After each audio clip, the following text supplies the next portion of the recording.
तीन तीन कैसे क्यों कनेक्ट कर रहे हो? अब ठीक है, अब ठीक।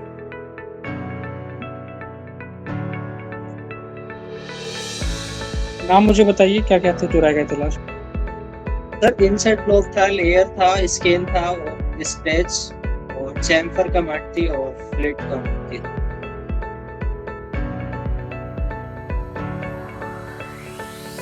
स्ट्रेच था, शैम्पर क्लियर है? सर चैम्फर हाँ क्लियर है, वहाँ तक क्लियर है कि उसके जो चारों साइड होती है उसे पेपर में करते हैं।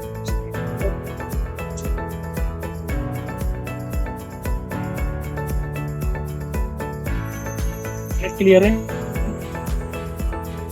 लिट क्लियर है सर, सर रेडियस तक क्लियर है सर, रेडियस डाल के उसके। स्ट्रेच क्लियर है? स्ट्रेच का यूज कहाँ पर करते हैं?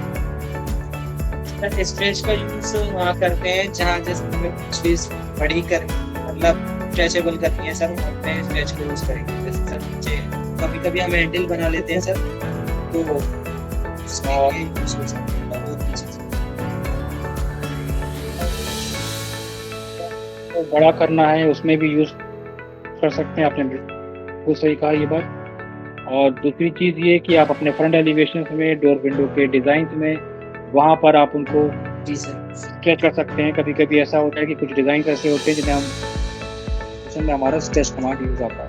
फ्रंट एलिवेशन आपने बनाया, फ्रंट एलिवेशन में आपको चीज़ों को बार बार चेंज करना पड़ रहा है, आप उसको स्ट्रेच करिए, ई सेलेक्ट करिए और ऑर्थो ऑन करके चेंज करिए।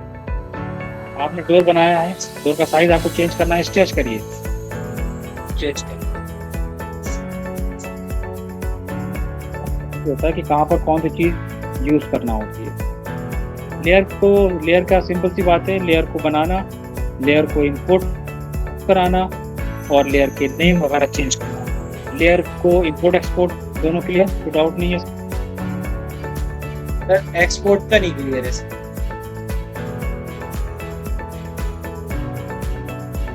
मेन पॉइंट पे एक क्वेश्चन है हमारा, मुझे एक प्लानिंग स्टार्ट करनी है। अब उस प्लानिंग को स्टार्ट करने से पहले हमें क्या क्या करना है, क्या क्या मैं सोचूं, क्या क्या चीज़ें हमारे लिए रहेंगी इसमें? सर एक प्लानिंग स्टार्ट करने से पहले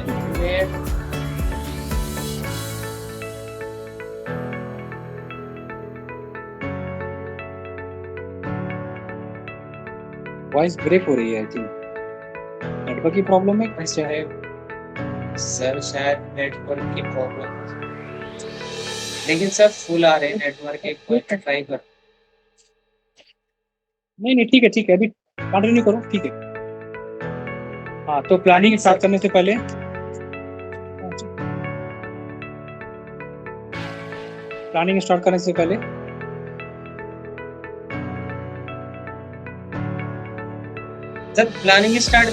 सबसे पहले हमें सर उस एरिया के जगह को देखना है, मतलब कितनी जगह है, उसके हिसाब से फिर सर रूम डिसाइड करने हैं, किचन डिसाइड करना है एंड सर और टॉयलेट। मतलब एक सर मैं मेंशन करना चाहूँगा कि कंपास के थ्रू, मेरे ख्याल से कंपास रख लेना, उसके थ्रू भी बनाना कि नॉर्थ ईस्ट में क्या पढ़ना चाहिए, कहाँ किचन करनी चाहिए, एक मैरिज के हिसाब से लेकर चलना चाहिए, ये हमारे लिए और रूम के साइज हम किसके बेसिस पे डिसाइड करेंगे? कंपास के बेसिस पे डिसाइड करेंगे सर। नॉर्थ ईस्ट में जाहिर सी बात है यहाँ पे साइज की बात कर रहा हूँ, बेडरूम का साइज कितना रखना है किसके बेसिस पे डिसाइड करोगे? सर जगह के हिसाब से। जगह के ऊपर, अच्छा ठीक है। बिल्डिंग बायलॉज क्या होता है?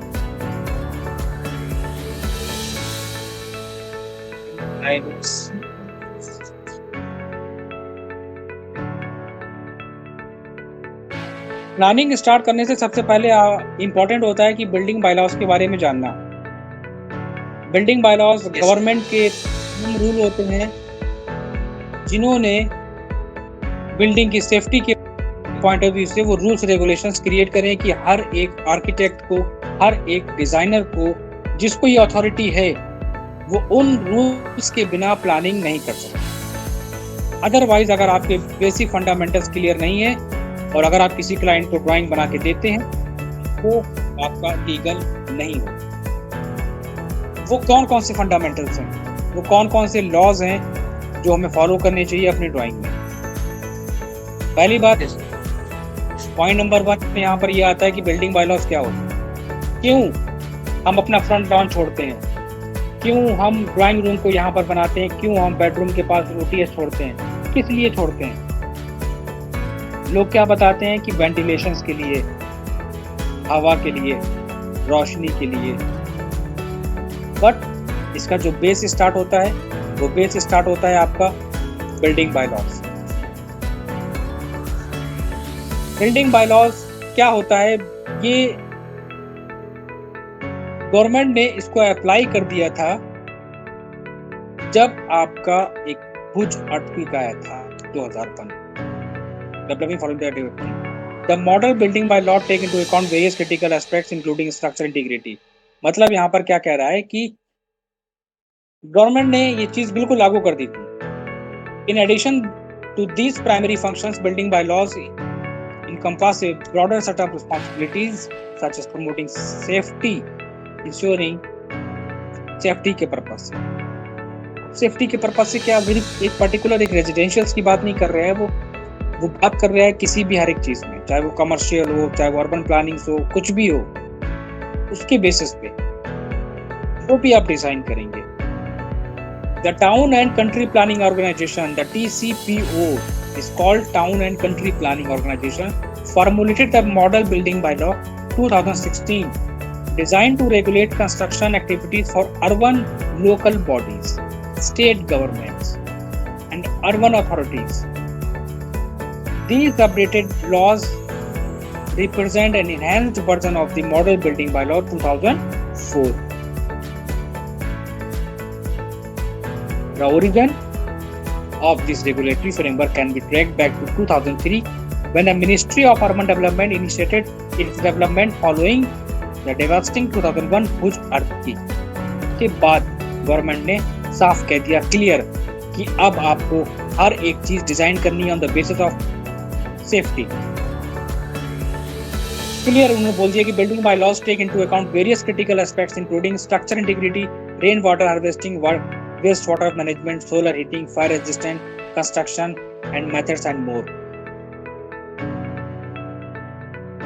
आपको अपनी प्लानिंग में छोटी से छोटी चीजों को देखना है, अदरवाइज वो प्लान आपका लीगल नहीं कराएगा। वो कौन कौन सी चीजें हैं जो हमारी बिल्डिंग बायलॉज कहती है उसको फॉलो करना पड़ेगा। सेटबैक या बिल्डिंग लाइन, सभी को पता है कि सेटबैक क्या होता है, सभी को पता है बिल्डिंग लाइन क्या होती है, लेकिन कहाँ से शुरू हुई ये नहीं पता। सेटबैक और बिल्डिंग लाइन का मतलब यहाँ पर गवर्नमेंट बायलॉज के अकॉर्डिंग होता है कि building bylaw indicate the minimum open space required in front of buildings.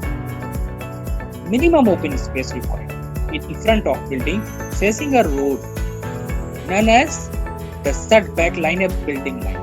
setback या building line के नाम से जानी जाती है। सभी लोग प्लानिंग करते हैं, हर कोई मास्टर है, प्रोफेशनल है, लॉन को छोड़ दो, ओपन स्पेस छोड़ दो, रेयर यार्ड छोड़ दो, बेडरूम के पास वेंटिलेशन होना चाहिए, क्यों होना चाहिए, किस लिए होना चाहिए, किसी को कुछ नहीं पता, हवा में तीर मार देते हैं, बस उठा दिया किसी ने उसी की बेसिस पे।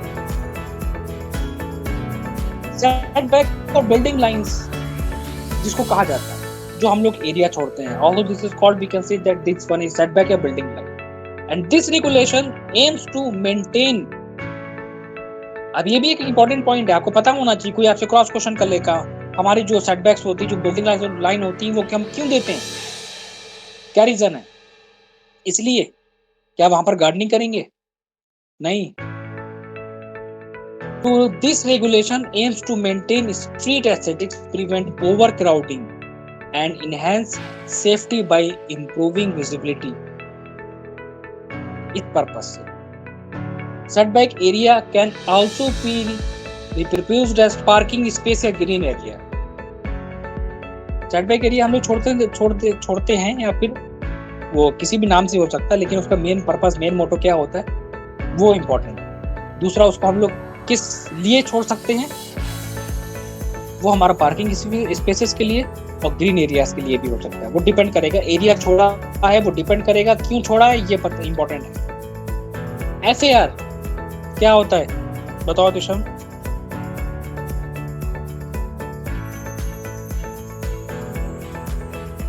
more space it takes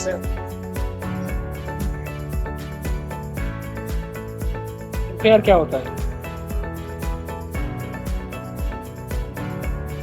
sir FAR मैंने पढ़ा नहीं सर, लेकिन रैंडम नहीं बता।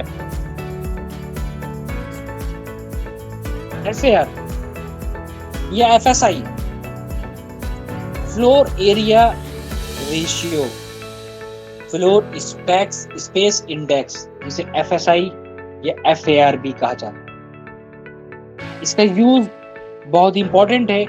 हर एक सिटी का अपना अपना FAR होता है, उसका एक रेशियो होता है। मतलब कि आपकी सिटी का रेशियो है 1, दिल्ली का 1.2, हैदराबाद का 2, मुंबई का है 1.2। इसका मतलब हमारी जितनी भी डिजाइनिंग होगी, जो हमारा बिल्टअप एरिया है, हम उसे कितने परसेंटेज यूज कर सकते हैं, दिस इज कॉल्ड FAR। अगर हमारा 600 स्क्वायर फीट का एरिया है तो इसका मतलब ये नहीं कि हम पूरा 600 स्क्वायर फीट हम यूज कर लें।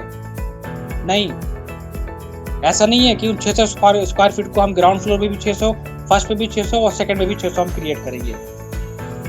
उसका एक पूरा रेशियो होता है। गवर्नमेंट ने बिल्कुल बोल दिया है क्लियर, आप इतने परसेंटेज अपने स्पेस को यूज कर सकते हो। फिर चाहे उसको आप 2 पार्ट में यूज करो, चाहे उसको आप 3 पार्ट में यूज करो। ये भी हम आगे डिस्कस करेंगे। बिल्टअप एरिया भी सेम है, कैसे यूज करना है, क्या क्या होता है हमारा। Size of room, size of room बहुत इंपॉर्टेंट है। Size of room, size of room, size of room क्या है मतलब?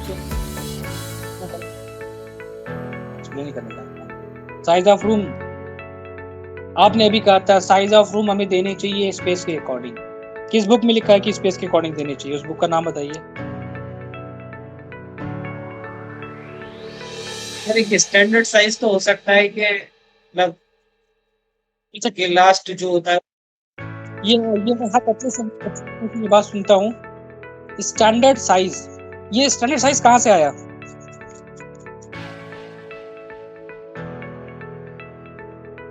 ये आखिर आया कहाँ से स्टैंडर्ड साइज?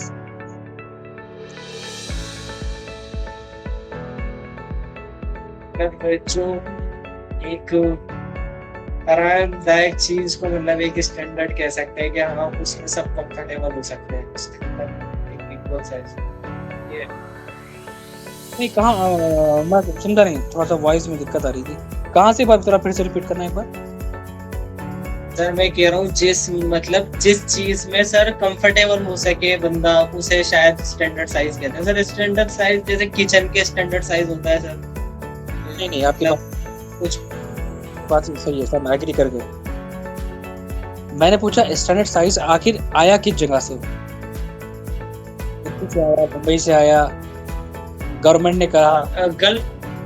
ये सर मेरे ख्याल से बाहर का एक कॉन्सेप्ट है सर।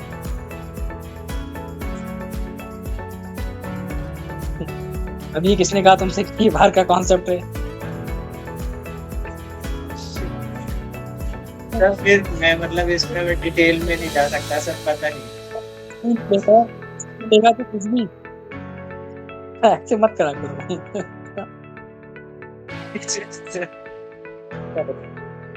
होता क्या है कि बच्चा कोचिंग सेंटर से, इंस्टीट्यूट से पढ़ता है, वहां पर जब चीजों को पूछता है तो वहां पर एक वर्ड की यूज करते हैं वो लोग, स्टैंडर्ड होता है बेटा। बच्चे ने प्लानिंग करी तो वहां की कोचिंग सेंटर वाले टीचर ने बोल दिया बेटा ये स्टैंडर्ड होता है। बच्चे ने पूछा सर बेडरूम का डोर का साइज क्या होता है, कि वहां की टीचर ने बोला सर बेटा ये 3 फीट 6 इंच होता है, बेटा ये स्टैंडर्ड है। वो स्टैंडर्ड वर्ड मेरा वहां जो वर्ड है ना वो वहां से निकला है। उन्होंने कहा कि स्टैंडर्ड। अब उन टीचर को भी नहीं पता कि वो स्टैंडर्ड कहां से आ गया।